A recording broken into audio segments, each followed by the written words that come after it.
शापित किताब। रात का अंधेरा गहरा हो चुका था।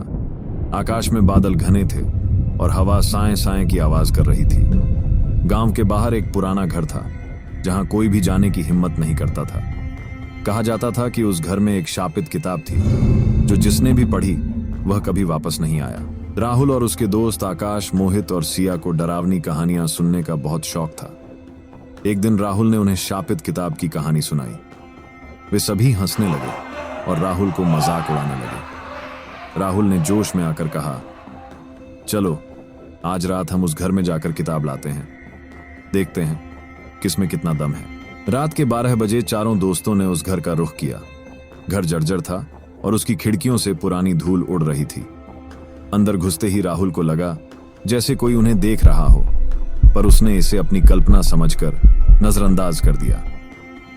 घर के अंदर एक पुरानी अलमारी थी। आकाश ने उसे खोलने की कोशिश की, लेकिन अलमारी झंग से जकड़ी हुई थी। तभी सिया की नजर एक पुराने संदूक पर पड़ी जो कोने में रखा हुआ था। उसने संदूक खोला और उसमें वही शापित किताब रखी थी। किताब के पन्ने खुद ब खुद पलटने लगे जैसे वह जिंदा हो। आकाश ने बिना सोचे समझे किताब उठाकर पढ़ना शुरू किया। तभी घर की दीवारें हिलने लगीं और हवा ठंडी हो गई। मोहित ने डरते हुए कहा, आकाश रुक जा, यह सही नहीं लग रहा। पर तब तक देर हो चुकी थी। किताब से एक अजीब धुआं निकला और चारों दोस्तों को अपनी गिरफ्त में लेने लगा। सिया ने चिल्लाते हुए कहा, यह हमें मार देगा, जल्दी कुछ करो। राहुल ने हिम्मत जुटाकर किताब को बंद करने की कोशिश की, लेकिन वह और खुलती जा रही थी। तभी राहुल को याद आया कि किताब का शाप तोड़ने का एक ही तरीका था, उसे बिना पढ़े वापस उसी संदूक में बंद करना। राहुल ने जैसे तैसे हिम्मत कर किताब को संदूक में फेंका और उसके ऊपर ढक्कन जोर से बंद कर दिया। तभी सब कुछ शांत हो गया।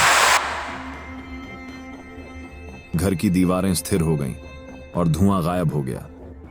चारों दोस्त डर और घबराहट में एक दूसरे को देखने लगे। वे जल्दी से वहां से भाग निकले और उन्होंने कसम खाई कि वे कभी किसी शापित चीज के करीब नहीं जाएंगे।